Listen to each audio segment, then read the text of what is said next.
नमस्कार दोस्तों, स्वागत है आपका आज के मुख्य समाचार में, जिसमें सबसे पहली और बड़ी खबर में आपको बताएंगे कि सुप्रीम कोर्ट ने फिर से केंद्र की सरकार को रगड़ा। कोलिजियम को लेकर सरकार पर भड़का सुप्रीम कोर्ट, पूछा क्यों अटका रखी है 80 फाइलें। जी हां दोस्तों, केंद्र और सुप्रीम कोर्ट के बीच में टक्कर की खबरें रोज आ रही हैं और ऐसे में एक और बड़ी खबर आई है जिसमें सुप्रीम कोर्ट ने केंद्र सरकार से पूछा है कि 80 फाइलें आखिरकार कोलिजियम को लेकर क्यों अटका रखी हैं सरकार ने। इसी के साथ दूसरी खबर में आपको बताएंगे कि संजय गांधी अस्पताल का लाइसेंस बहाल करने की मांग तेज। अमेठी में गांव वालों ने स्मृति ईरानी का फूंक दिया पुतला। तीसरी खबर में जिक्र होगा कि अयोध्या में राम मंदिर दर्शन के लिए जाएंगे राहुल गांधी, रामलला के मुख्य पुजारी का बड़ा बयान। साथ ही साथ खबर में आगे आपको बताएंगे कि चुनाव से पहले दिग्विजय सिंह का मध्य प्रदेश में बड़ा दावा, बीजेपी के कई नेता कांग्रेस में होना चाहते हैं शामिल। और खबर में आगे जिक्र होगा कि अपने ही बढ़ाएंगे बीजेपी की मुश्किलें, राजस्थान में अकेले चुनाव लड़ने को तैयार एनडीए के दो साथी। दोस्तों, हर एक खबर की गहराई में आपको ले जाएंगे, लेकिन उससे पहले अगर आपको भी ऐसा लगता है कि 2024 में बदल रही है देश की सरकार और इंडिया गठबंधन सरकार बनाने जा रही है, तो वीडियो को कीजिए लाइक और चैनल को सब्सक्राइब करके बेल आइकन दबाइए और कमेंट में लिखिए जय हिंद। रुक करते हैं सबसे पहली और बड़ी खबर की तरफ। कोलेजियम को लेकर सरकार पर फिर भड़का सुप्रीम कोर्ट, पूछा आखिरकार क्यों अटका रखी है 80 फाइलें। जी हां दोस्तों, छोटे से अल्प विराम के बाद एक बार फिर से न्यायाधीशों की नियुक्तियों को लेकर कार्यपालिका और न्यायपालिका के बीच टकराव की स्थिति पैदा हो सकती है और इस मसले पर सुप्रीम कोर्ट ने मंगलवार को सख्त टिप्पणी की और कोर्ट ने सवाल किया कि केंद्र ने अभी तक उच्च न्यायालयों की सिफारिश कोलिजियम को क्यों नहीं भेजी है। नामों को मंजूरी देने में केंद्र द्वारा देरी का आरोप लगाने वाली याचिकाओं पर सुनवाई करते हुए न्यायमूर्ति संजय किशन कौल और न्यायमूर्ति सुधांशु धूलिया की पीठ ने कहा कि वो मामले की बारीकी से निगरानी कर रहे हैं। तो दोस्तों, आपको बता दें कि जजों की नियुक्ति का मामला है, हाई कोर्ट्स में जजों की नियुक्ति का मामला है, उसकी फाइलें सरकार ने जो कोलिजियम की सिफारिश है उसको अटका रखी है और सुप्रीम कोर्ट तक नहीं भेजा है। और आखिरकार ऐसा क्यों किया गया है, ये सुप्रीम कोर्ट ने सवाल पूछ लिया है सरकार से। तो दोस्तों, आपको क्या लगता है, क्या वाकई में न्याय व्यवस्था को ध्वस्त करना चाहती है भाजपा? क्या वो नहीं चाहती कि हाई कोर्ट में जजों की नियुक्ति हो और लोगों को न्याय मिल सके? और दोस्तों, आपको बता दें कि इससे पहले 2014 में जब मोदी सरकार आई थी तो उसके बाद पहली बार देश में ऐसा हुआ था कि सुप्रीम कोर्ट के सारे बड़े जज बाहर आ गए हों और प्रेस कॉन्फ्रेंस उन्होंने करके कहा हो कि सुप्रीम कोर्ट में सब कुछ ठीक नहीं चल रहा है। और उसके बाद यहाँ पर आपको बता दें कि लगातार केंद्र और सुप्रीम कोर्ट के बीच में टकराव की स्थिति यहाँ पर नजर आई है और अब यहाँ पर फिर से एक बार सुप्रीम कोर्ट ने केंद्र सरकार को फटकारते हुए कहा है कि आखिरकार 80 फाइलें क्यों अटका रखी हैं। आपको क्या लगता है, कमेंट में जरूर बताइए। वीडियो लाइक करना मत भूलिएगा। रुक करते हैं ब्रेकिंग न्यूज की तरफ। संजय गांधी अस्पताल का लाइसेंस बहाल करने की मांग तेज, गांव वालों ने स्मृति ईरानी का पुतला फूंका। जी हां दोस्तों, आपको बता दें कि उत्तर प्रदेश के अमेठी में संजय गांधी अस्पताल का मामला शांत होने का नाम नहीं ले रहा है। कांग्रेस के पूर्व एमएलसी दीपक सिंह अस्पताल का लाइसेंस बहाल करने की मांग को लेकर सत्याग्रह आंदोलन कर रहे हैं। कई समाज सेवी भी इस आंदोलन को समर्थन दे रहे हैं। इसी बीच मंगलवार को कुछ गांव के लोगों ने भी केंद्रीय मंत्री स्मृति ईरानी का पुतला फूंककर अपना विरोध दर्ज कराया। ग्रामीणों ने मुर्दाबाद के नारे भी लगाए। दोस्तों, मुसाफिर खाना कोतवाली क्षेत्र के पूरे पहलवान चौराहे पर संजय गांधी अस्पताल का लाइसेंस बहाल करने को लेकर दर्जन भर ग्रामीणों ने प्रदर्शन किया। उन्होंने स्मृति ईरानी का पुतला फूंककर विरोध जताया है। अस्पताल बंद किए जाने के बाद से अमेठी की राजनीति तेज हो गई है और इससे पहले मुंशीगंज के व्यापारियों ने भी विरोध प्रदर्शन किया था। कुछ दिन पहले संजय गांधी अस्पताल में पथरी का ऑपरेशन कराने आई महिला की मौत के बाद अस्पताल का लाइसेंस सस्पेंड कर दिया गया था और अब आपको बता दें कि अमेठी ने इसको दिल पर ले लिया है और अमेठी ने इसमें यहाँ पर अमेठी की जनता ने स्मृति ईरानी का पुतला तक फूंक डाला है। आपको क्या कुछ लगता है, कमेंट में जरूर बताइए। क्या बदले की राजनीति से भाजपा ने ये किया है? कमेंट में अपनी राय बताइए। वीडियो अभी तक लाइक नहीं किया तो लाइक जरूर कीजिएगा। रुक करते हैं अगली ब्रेकिंग न्यूज की तरफ। अयोध्या में राम मंदिर दर्शन के लिए जाएंगे राहुल गांधी, रामलला के मुख्य पुजारी का बयान। जी हां दोस्तों, आपको बता दें कि कांग्रेस नेता राहुल गांधी अयोध्या राम जन्मभूमि मंदिर का दर्शन करने जा सकते हैं। भारत जोड़ो यात्रा के संयोजक राजीव गांधी फाउंडेशन के सीईओ विजय महाजन ने स्थानीय कांग्रेस नेता के साथ राम जन्मभूमि मंदिर के मुख्य पुजारी से मुलाकात की है। जानकारी के मुताबिक ये मुलाकात एक हफ्ते पहले हुई है और मुलाकात के दौरान राहुल गांधी के राम जन्मभूमि मंदिर दर्शन पर भी चर्चा हुई है। बताया जा रहा है कि राम मंदिर प्राण प्रतिष्ठा से पहले या बाद राहुल गांधी का राम जन्मभूमि आने की संभावना प्रबल हो गई है। दरअसल जानकारी के मुताबिक कुछ दिन पहले भारत जोड़ो यात्रा के संयोजक और राजीव गांधी फाउंडेशन के सीईओ विजय महाजन अयोध्या आए हुए थे और उन्होंने हनुमान हनुमानगढ़ी के संतों और रामलला के मुख्य पुजारी सहित कई अन्य लोगों से मुलाकात की है। रुक करते हैं अगली ब्रेकिंग न्यूज की तरफ। चुनाव से पहले दिग्विजय सिंह का दावा, बीजेपी के कई नेता कांग्रेस में होना चाहते हैं शामिल, जिसके बाद मध्य प्रदेश की राजनीति में सियासी भूचाल। जी हां दोस्तों, कांग्रेस के राज्यसभा सांसद और वरिष्ठ नेता दिग्विजय सिंह ने सोमवार को दावा किया है कि मध्य प्रदेश में सत्तारूढ़ भाजपा के कई नेता कांग्रेस में शामिल होने के इच्छुक हैं, क्योंकि उन्हें प्रदेश के आगामी विधानसभा चुनाव में हार का एहसास हो गया है। सिंह ने सवाल किया कि क्या प्रधानमंत्री नरेंद्र मोदी को विश्वास है कि वो पिछले 18 वर्षों से मध्य प्रदेश में सत्ता में रही बीजेपी सरकार और उसके मंत्रियों के पाप धो सकते हैं। सिंह ने पत्रकारों से बातचीत में दावा किया कि लोगों ने मध्य प्रदेश में बीजेपी को सत्ता से हटाने का मन बना लिया है, ये महसूस करते हुए कि उन्हें चुनाव में हार का सामना करना पड़ेगा। सत्तारूढ़ दल के कई बड़े नेता कांग्रेस में शामिल होने की कोशिश कर रहे हैं। कांग्रेस नेता अदालत में लंबित मानहानि के एक मामले के सिलसिले में ग्वालियर में थे। रुक करते हैं अगली ब्रेकिंग न्यूज की तरफ। अपने ही बढ़ाएंगे बीजेपी की मुश्किलें, राजस्थान में अकेले चुनाव लड़ने को तैयार एनडीए के दो साथी। जी हां दोस्तों, एनडीए के दो प्रमुख घटक जेजेपी और शिवसेना शिंदे गुट ने राजस्थान के चुनाव में अकेले चुनाव लड़ने के संकेत दिए हैं। चर्चा है कि बीजेपी दोनों दलों को सीट देने के लिए तैयार नहीं है। ऐसे में जेजेपी और शिवसेना शिंदे गुट राजस्थान में अकेले ही चुनाव लड़ सकते हैं। कांग्रेस छोड़कर शिवसेना शिंदे गुट में शामिल हुए पूर्व मंत्री राजेंद्र सिंह गुढ़ा पार्टी ने दावा किया कि वो फिर मंत्री बनेंगे। मतलब यह है कि उन्होंने बीजेपी से गठबंधन के संकेत दिए हैं। हालांकि बीजेपी के पूर्व प्रदेश अध्यक्ष ने साफ कह दिया है कि राजस्थान में राजेंद्र गुढ़ा से किसी तरह का गठबंधन नहीं होगा। रुक करते हैं ब्रेकिंग न्यूज की तरफ। पीएम मोदी के बयान पर साकेत गोखले ने गृह मंत्रालय को लिखी चिट्ठी, कहा अर्बन नक्सल कौन है, पहचान कर बताइए। जी हां दोस्तों, प्रधानमंत्री नरेंद्र मोदी ने सोमवार को भोपाल में जनसभा को संबोधित किया था और इस दौरान प्रधानमंत्री मोदी ने कहा था कि कांग्रेस का ठेका अब अर्बन नक्सलियों के पास है। पीएम मोदी के इस बयान पर सियासी घमासान शुरू हो गया है। इसी बीच टीएमसी सांसद साकेत गोखले ने गृह मंत्रालय को पत्र लिखकर पूछा है कि क्या अर्बन नक्सली कहे जाने वाले ऐसे लोगों की पहचान की गई है। गृह मंत्रालय को लिखे गए इस पत्र में साकेत गोखले की ओर से कहा गया है कि ये पीएम मोदी के भोपाल में 25 सितंबर को दिए गए बयान को लेकर है। पीएम मोदी ने अपने बयान में आरोप लगाया है कि कांग्रेस अर्बन नक्सलियों द्वारा चलाई जा रही है और ये पहली बार नहीं है जब पीएम मोदी ने अपनी रैली में इस शब्द का इस्तेमाल किया हो। कई मौके पर पीएम मोदी ने विपक्षी पार्टियों, कुछ पत्रकारों, एक्टिविस्ट और एनजीओ को भी अर्बन नक्सल कह दिया है। रुक करते हैं अगली ब्रेकिंग न्यूज की तरफ।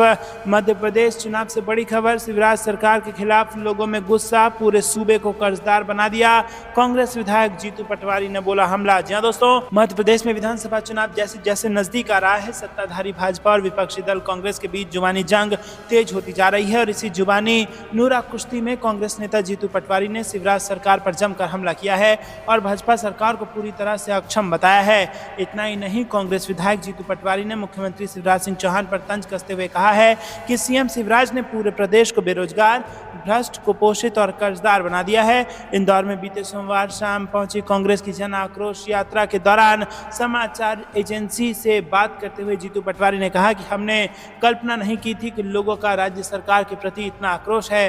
भाजपा से दुखी होकर बड़ी संख्या में लोग कांग्रेस की जन आक्रोश यात्रा में शामिल हो रहे हैं। ये सीधे तौर पर जनता का मुख्यमंत्री शिवराज सिंह चौहान के कुशासन के खिलाफ संदेश है।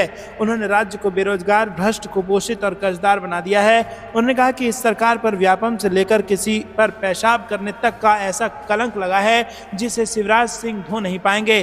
प्रदेश में अराजकता का ऐसा माहौल है कि जनता गुस्से से सड़क पर आ गई है। कांग्रेस नेता ने कहा कि सीएम चौहान आशीर्वाद मांग रहे हैं, हम उन्हें क्या आशीर्वाद दें। राज्य से 2 लाख महिलाएं गायब हैं, राज्य की अर्थव्यवस्था बदहाल है, मंत्री से लेकर संतरी तक 50% कमीशन लेकर हर तरह का भ्रष्टाचार कर रहे हैं और ये सभी चीजें जनता में गुस्सा पैदा कर रही है। जीतू पटवारी ने बीजेपी की जन आशीर्वाद यात्रा पर तंज कसते हुए कहा कि कभी जन आशीर्वाद यात्रा में पत्थर फेंके जा रहे हैं तो कभी अपना हक मांगने आए छात्रों को खदेड़ दिया गया। ये सब देखकर ये साफ हो गया है कि लोग अब सीएम चौहान को पसंद नहीं कर रहे हैं। इस बीच पीएम मोदी की भोपाल में आयोजित कार्यक्रम पर पटवारी ने कहा कि पीएम मोदी ने मध्य प्रदेश के किसी भी नेता का नाम नहीं लिया। उन्होंने सबसे भ्रष्ट राज्य मध्य प्रदेश के बारे में क्यों नहीं बोला, उन्होंने इस तथ्य के बारे में क्यों नहीं बोला कि महिलाएं गायब हैं। तो दोस्तों, आपको क्या कुछ लगता है मध्य प्रदेश में किसकी बनने वाली है सरकार, कमेंट में जरूर बताइए। वीडियो अभी तक लाइक नहीं किया तो लाइक करके अपना समर्थन जरूर दर्ज कराइए। रुक करते हैं अगली ब्रेकिंग न्यूज की तरफ। बीजेपी को हम जैसे कार्यकर्ता की जरूरत नहीं, भाजपा की दूसरी लिस्ट आते ही एक और बड़े नेता ने दिया इस्तीफा। जी हां दोस्तों, मध्य प्रदेश विधानसभा विधानसभा चुनाव से पहले ही भारतीय जनता पार्टी में भगदड़ मच गई है। मध्य प्रदेश में भाजपा ने सोमवार को अपने 39 उम्मीदवारों की दूसरी सूची जारी कर दी है और इस लिस्ट में उम्मीदवारों के नाम को देखकर हर कोई हैरान है। भाजपा की दूसरी लिस्ट जारी होने के कुछ घंटे बाद ही भाजपा के एक और बड़े नेता डॉक्टर राजेश मिश्र ने पार्टी से इस्तीफा दे दिया है। उन्होंने कहा कि भाजपा को हम जैसे कार्यकर्ताओं की जरूरत नहीं है, मैं पार्टी में बोझ बनकर नहीं रहना चाहता। और सीधी से भाजपा के पूर्व जिला अध्यक्ष एवं मध्य प्रदेश भाजपा कार्य समिति के सदस्य राजेश मिश्र ने टिकट बंटवारे में पार्टी द्वारा नजरअंदाज किए जाने के चलते सोमवार को अपनी प्राथमिक सदस्यता से इस्तीफा दे दिया। रुक करते हैं अगली ब्रेकिंग न्यूज की तरफ। जन आक्रोश यात्रा में कांग्रेस के नेताओं ने दिखाई ताकत, भाजपा को व्यापम और करोड़ों रुपए की योजना पर घेरा। मध्य प्रदेश से बड़ी खबर। जी हां दोस्तों, आपको बता दें कि मध्य प्रदेश चुनाव में कांग्रेस वही पैटर्न अपना रही है जो उसने कर्नाटक चुनाव में अपनाया था और यहां पर बीजेपी को नैरेटिव बनाने से रोक रही है कांग्रेस पार्टी। और कर्नाटक में भी भ्रष्टाचार और महंगाई जैसे मुद्दे उठा के बीजेपी को घेरने में कांग्रेस पार्टी सक्सेसफुल हो गई थी और अपनी सरकार भी बना ली थी और अब यही मध्य प्रदेश में भी दोहराया जाना है। आपको क्या कुछ लगता है कमेंट बताइए। रुक करते हैं अगली ब्रेकिंग न्यूज की तरफ। पीएम मोदी के अब तक मणिपुर नहीं जाने पर कांग्रेस ने फिर बोला हमला। जी हाँ दोस्तों, आपको बता दें कि मणिपुर कांग्रेस ने सोमवार को एक बार फिर पीएम मोदी के लगातार विदेशों का दौरा करने लेकिन अब तक हिंसाग्रस्त राज्य नहीं जाने पर सवाल उठाया और मांग की है कि प्रधानमंत्री को फौरन राज्य का दौरा करना चाहिए और जल्द से जल्द शांति और सामान्य स्थिति बहाल करने के लिए एक कदम उठाना चाहिए। मणिपुर कांग्रेस के वरिष्ठ नेता निंगोम्बम बुपेंडा मेहती ने कहा कि कांग्रेस नेता राहुल गांधी काफी पहले ही मणिपुर का दौरा कर चुके हैं और राहत शिविरों में लोगों से बात कर चुके हैं, लेकिन प्रधानमंत्री को राज्य का दौरा करने का अब तक समय नहीं मिला है। तो दोस्तों, आपको क्या कुछ लगता है, क्या प्रधानमंत्री को मणिपुर में जाकर दौरा करना चाहिए और वहां की स्थिति को जानना चाहिए? कमेंट में अपनी राय जरूर बताइए। वीडियो लाइक करके समर्थन दर्ज कराइए। रुक करते हैं अगली ब्रेकिंग न्यूज की तरफ। सिंधिया को टिकट नहीं मिलने पर कांग्रेस का तंज, बीजेपी ने सरपंच पद के लिए कुछ लोगों को रिजर्व रखा। जी हां दोस्तों, आपको बता दें कि मध्य प्रदेश विधानसभा चुनाव के लिए बीजेपी ने उम्मीदवारों के नाम की दूसरी लिस्ट जारी की है। इस लिस्ट में आधे दर्जन सांसद और केंद्रीय मंत्री सहित कुल 39 नाम हैं। बीजेपी के उम्मीदवारों की लिस्ट जारी करने पर कांग्रेस ने केंद्रीय मंत्री ज्योतिरादित्य सिंधिया और बीजेपी पर निशाना साधा है। कांग्रेस ने सोशल मीडिया प्लेटफॉर्म एक्स पर पोस्ट कर सिंधिया पर तंज कसा है। दोस्तों, आपको बता दें कि कांग्रेस ने उम्मीदवारों के लिस्ट पर तंज कसते हुए कहा कि बीजेपी ने सरपंच पद के लिए भी कुछ लोगों को रिजर्व रखा है और श्रीमंत से श्री अंत तक पार्टी के बड़े और कद्दावर नेताओं को भी टिकट देने पर कांग्रेस ने एक अन्य पोस्ट में कहा कि हार को सामने देखकर रावण ने कुंभकर्ण, अहिरावण, मेघनाथ सबको उतार दिया था, बस यही दूसरी लिस्ट में हुआ है। कांग्रेस बीजेपी के प्रदेश कार्य समिति के सदस्य डॉक्टर राजेश मिश्रा के इस्तीफा को शेयर करते हुए कहा कि दूसरी सूची आते ही इस्तीफों का दौर शुरू हो गया है। रुक करते हैं ब्रेकिंग न्यूज की तरफ। वोट के बदले नोट वाले नेताओं पर गिरेगी गाज, सुप्रीम कोर्ट की 7 जजों की संविधान बेंच करेगी सुनवाई। जी हां दोस्तों, वोट के बदले नोट मामले में फिर से सुनवाई होगी। सुप्रीम कोर्ट के मुख्य न्यायाधीश डीवाई चंद्रचूड़ की अध्यक्षता वाली 7 न्यायाधीशों की संविधान पीठ शीर्ष न्यायालय के 1998 के आदेश पर पुनर्विचार करेगी। यह आदेश उन सांसदों और विधायकों को कार्रवाई से छूट देता है जिन्होंने संसद और राज्य विधानमंडल में धन लेकर वोट या बयान दिया हो। सुप्रीम कोर्ट की वेबसाइट के जरिए सूचित किया गया है कि पीठ मामले की सुनवाई 4 अक्टूबर से शुरू करेगी। दोस्तों, रुक करते हैं अगली ब्रेकिंग न्यूज की तरफ। मध्य प्रदेश चुनाव से बड़ी खबर। भाजपा ने झूठी उम्मीद का खेला आखिरी दाव, बीजेपी के उम्मीदवारों की दूसरी सूची पर बोले कमलनाथ। जी हां दोस्तों, भाजपा द्वारा आगामी मध्य प्रदेश विधानसभा चुनाव के लिए 39 उम्मीदवारों की अपनी दूसरी सूची जारी की गई है। राज्य में कांग्रेस प्रमुख कमलनाथ ने दावा किया है कि सत्तारूढ़ दल ने मध्य प्रदेश में हार स्वीकार कर ली है और अपना झूठी उम्मीद का आखिरी दांव खेल दिया है। आगामी मध्य प्रदेश विधानसभा चुनाव के लिए भाजपा ने दूसरी सूची जारी की है। सोमवार रात जारी की गई दूसरी सूची में भाजपा ने 7 लोकसभा सदस्यों को मैदान में उतारा है और इस सूची में केंद्रीय मंत्री फग्गन सिंह कुलस्ते, प्रहलाद सिंह पटेल और नरेंद्र सिंह तोमर शामिल हैं और बीजेपी ने पार्टी महासचिव कैलाश विजयवर्गीय को भी मैदान में उतार दिया है। रुक करते हैं अगली ब्रेकिंग न्यूज की तरफ। आरएसएस की शाखा में कुछ तो है जो ऐसे नमूने वहां से आते हैं। 51 मिनट में 44 बार लेते हैं कांग्रेस का नाम। पवन खेड़ा का पीएम मोदी पर हमला। जी हां दोस्तों, कांग्रेस नेता पवन खेड़ा ने कहा कि पीएम मोदी ने सोमवार को मध्य प्रदेश में 51 मिनट के भाषण में 44 बार कांग्रेस का नाम लिया, यानी उनके पास अपनी सरकार की उपलब्धियों के बारे में बताने के लिए कुछ नहीं है। इतना ही नहीं, पवन खेड़ा ने नोटबंदी जैसे फैसलों की आलोचना करते हुए आगे कहा कि डिजिटल पेमेंट बढ़ाने के लिए नोटबंदी करने की क्या जरूरत थी। आरएसएस की शाखा में कुछ तो है जहां से ऐसे नमूने आ जाते हैं। मध्य प्रदेश में पीएम मोदी के कांग्रेस को महिला विरोधी बताने पर पलटवार करते हुए पवन खेड़ा ने कहा कि सन 1989 में राजीव गांधी की ओर से लाया गया महिला आरक्षण बिल राज्यसभा से इसीलिए पास नहीं हो पाया क्योंकि अटल बिहारी वाजपेयी, लाल कृष्ण आडवाणी, राम जेठमलानी जैसे बीजेपी नेताओं ने इसके खिलाफ वोट किया। पीएम मोदी की छवि ऐसी हो गई है कि अगर उन्होंने कुछ बोला तो झूठ ही होगा। जब पीएम बचपन में शाखा जाते थे तब इंदिरा गांधी ने देश की महिला पीएम के रूप में पाकिस्तान के 2 टुकड़े कर दिए थे। पवन खेड़ा ने आगे कहा कि फिल्म अभिनेत्रियों को नई संसद में बुलाया गया लेकिन राष्ट्रपति को नहीं, क्योंकि वो आदिवासी हैं। ये लोग ब्रिजभूषण को निकाल नहीं पाए और महिला अधिकारों की बात करते हैं। रुक करते हैं अगली ब्रेकिंग न्यूज की तरफ। हम तो डूबे सनम, तुम्हें भी ले डूबेंगे। बीजेपी उम्मीदवारों की लिस्ट पर रणदीप सिंह सुरजेवाला का तंज। जी हां दोस्तों, मध्य प्रदेश चुनाव से बड़ी खबर। इस साल मध्य प्रदेश में होने वाले विधानसभा चुनाव के लिए भारतीय जनता पार्टी ने उम्मीदवारों की दूसरी लिस्ट क्या जारी की। मध्य प्रदेश में सियासत गर्म हो गया और इसी बीच सुरजेवाला ने बीजेपी पर तंज कसा। उन्होंने शाराना अंदाज में कहा कि मध्य प्रदेश में बीजेपी की दूसरी लिस्ट का सच ये है कि हम तो डूबेंगे ही, तुम्हें भी ले डूबेंगे। बता दें कि बीजेपी ने जिन 39 उम्मीदवारों की दूसरी लिस्ट जारी की है उनमें से 3 केंद्रीय मंत्री सहित 7 सांसदों को टिकट दिया गया है और इससे पहले बीजेपी ने 39 ही उम्मीदवारों की लिस्ट जारी की थी। रुक करते हैं अगली ब्रेकिंग न्यूज की तरफ। भाजपा सांसद वरुण गांधी का बड़ा बयान। बोले, मैं किसी से डरता नहीं, जनता के हक की आवाज हमेशा उठाता ही रहूंगा। जी हां दोस्तों, पीलीभीत के भाजपा सांसद वरुण गांधी पार्टी लाइन से अलग हटकर बयान देकर अक्सर सुर्खियों में रहते हैं। एक बार फिर उन्होंने बगावती तेवर दिखाए हैं। वरुण गांधी ने कहा है कि मैं किसी से डरता नहीं हूं, जनता के हक की आवाज हमेशा उठाता रहूंगा। उन्होंने कहा कि मैं अकेला ऐसा सांसद हूं जो जनता के हक की आवाज उठाता हूं। कुछ लोग राजनीति ठेकेदारी में चला रहे हैं। भाजपा सांसद ने कहा कि देश में सबको अच्छी शिक्षा और स्वास्थ्य सेवा मुफ्त में मिले, अच्छी सड़कें हों, जो लोग आज अपने बच्चों के लिए संघर्ष कर रहे हैं आगे उनके बच्चों को संघर्ष ना करना पड़े। उन्होंने कहा कि भ्रष्टाचार दीमक की तरह देश को चाट रहा है। हालात ऐसे हैं कि एक बुजुर्ग को अपने बेटे की उम्र के अधिकारी से साहब कहना पड़ता है, जबकि अफसर का वेतन जनता की जेब से जाता है। वरुण गांधी ने कहा कि अगर ईमानदारी और देशभक्ति के लिए आवाज नहीं उठाई तो हमारे देश में हमेशा के लिए लोकतंत्र शांत हो जाएगा। इसलिए जनता को अपने हक की आवाज उठानी है। उन्होंने कहा कि देश मेरा भी है, मैं क्यों डरूं, जनता के हक की आवाज उठाता रहूंगा। बता दें, वरुण गांधी 2 दिवसीय दौरे पर अपने संसदीय क्षेत्र पीलीभीत आए और यहां पर उन्होंने पार्टी लाइन से हटकर जो बयान दिया उससे बीजेपी की नींद उड़ सकती है। रुक करते हैं ब्रेकिंग न्यूज की तरफ। अशोक गहलोत ने शुरू किया मिशन 2030, 9 दिन में 18 जिलों में करेंगे 3000 किलोमीटर की यात्रा। जी हाँ दोस्तों, मुख्यमंत्री अशोक गहलोत मिशन 2030 अभियान के तहत बुधवार से 18 जिलों का दौरा शुरू करेंगे और इसके तहत वो साल 2030 तक राजस्थान को एक मॉडल स्टेट बनाने के लिए लोगों से सुझाव मांगेंगे।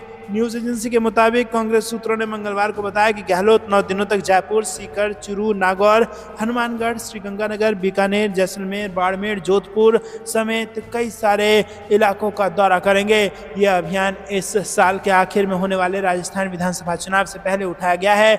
गहलोत ने बुधवार दोपहर 12 बजे यहां बिरला ऑडिटोरियम में एक पब्लिक बैठक करके अपने दौरे की शुरुआत की। दोस्तों, रुक करते हैं अगली ब्रेकिंग न्यूज की तरफ। पहले कहते थे मोदी अकेले काफी हैं, इंडिया के बाद अब सपोर्ट की जरूरत, संजय राउत का बीजेपी पर वार। जी हाँ दोस्तों, आपको बता दें कि शिवसेना के उद्धव गुट के नेता और राज्यसभा सांसद संजय राउत ने एक बार फिर बीजेपी सरकार पर हमला बोला। संजय राउत का कहना है कि इंडिया गठबंधन से पहले कहा जाता था कि पीएम मोदी अकेले काफी हैं, लेकिन अब वो अकेले काफी नहीं है बल्कि उन्हें और ज्यादा सपोर्ट की जरूरत है। उन्होंने आगे कहा कि AIADMK पार्टी की तरह और भी पार्टियां बीजेपी के साथ गठबंधन तोड़ देगी। वहीं दोस्तों, आपको बता दें कि शिवसेना नेता संजय राउत ने कहा कि जब हमने इंडिया अलायंस का गठन किया था तो इन बीजेपी वालों को एनडीए की याद आ गई। और हम जब पटना में थे तब इन लोगों को अचानक याद आया कि हमको भी एनडीए बनाना है। इससे पहले कहा जाता था कि पीएम मोदी अकेले ही काफ़ी हैं। संजय राउत ने आगे कहा कि जिस एनडीए में शिवसेना और अकाली दल नहीं है वो एनडीए नहीं है। शिवसेना और अकाली दल एनडीए की असली ताकत थे। हम ही उनके साथ 25 साल तक रहे, बाकी सब तो आते जाते रहते हैं। दोस्तों रुक करते हैं अगली ब्रेकिंग न्यूज़ की तरफ। महागठबंधन में टूट के सवाल पर तेजस्वी यादव का सीधा जवाब। जी हाँ दोस्तों, यहाँ पर डिप्टी सीएम तेजस्वी यादव सोमवार को पटना एयरपोर्ट पर पहुंचे थे। इस दौरान उन्होंने मीडिया से बातचीत की। महागठबंधन में टूट को लेकर सवाल पर तेजस्वी यादव ने कहा कि हम लोग एकजुट हैं। बिहार में सबसे पहले नीतीश कुमार, लालू यादव सभी लोग साथ आए हैं। बिहार में महागठबंधन बना, हम लोग तय किए कि इसे देश भर में करना है। हम लोगों का तो कारवा बढ़ा है, बैठ के होती रहे, बहुत अच्छी बात है। वहीं नीतीश कुमार को लेकर कयासों पर तेजस्वी यादव ने कहा कि उन्होंने तो आज स्पष्ट कर ही दिया है, ये बीजेपी की सोची समझी साजिश है। मीडिया के खास वर्ग को भी महागठबंधन से अनपढ़ है और ऐसे में नीतीश कुमार की छवि को धूमिल करने के लिए दुष्प्रचार किया जा रहा है। रुक करते हैं ब्रेकिंग न्यूज़ की तरफ। चुनाव को लेकर एक्शन में नीतीश, जेडीयू की बैठक में सीएम मंत्र से बीजेपी की हार का खाका तैयार। जी हाँ दोस्तों, यहाँ पर लोकसभा चुनाव 2024 की तैयारियों को लेकर नीतीश कुमार ने मुख्यमंत्री आवास पर जेडीयू के विधानसभा प्रभारियों के साथ सोमवार को बैठक की। पार्टी के प्रमुख नेता भी बैठक में मौजूद रहे। नीतीश कुमार ने विधानसभा प्रभारी की टीम को भंग कर दिया और जिलों में विधानसभा सीटों की संख्या के आधार पर प्रभारियों की टीम का ऐलान होगा, इसलिए पुरानी टीम को भंग कर दिया गया। रुक करते हैं अगली ब्रेकिंग न्यूज़ की तरफ। आम आदमी पार्टी के 32 विधायक हमारे संपर्क में। कांग्रेस के वरिष्ठ नेता ने किया भगवंत मान सरकार को उखाड़ फेंकने का दावा। जी हाँ दोस्तों, पंजाब में कांग्रेस के वरिष्ठ नेता प्रताप सिंह बाजवा ने मंगलवार को दावा किया है कि आम आदमी पार्टी के 32 विधायक उनके संपर्क में हैं, क्योंकि उन्होंने लोगों से अरविंद केजरीवाल के नेतृत्व वाली पार्टी को वोट न देने की अपील की है। ये कहते हुए कि पंजाब में कांग्रेस के पास 18 सीटें हैं, बाजवा ने कहा कि 32 आम आदमी पार्टी विधायकों के समर्थन से उनकी पार्टी राज्य में सत्तारूढ़ सरकार को उखाड़ फेंक सकती है। तो दोस्तों, ये थी दिन भर की सारी जरूरी और बड़ी खबरें। अंत तक बने रहने के लिए बहुत बहुत धन्यवाद। जाने से पहले वीडियो को लाइक और चैनल को सब्सक्राइब करके बेल आइकन जरूर दबाइएगा और कमेंट में लिखिए जय हिंद। अभी के लिए इतना ही। जय हिंद, जय भारत।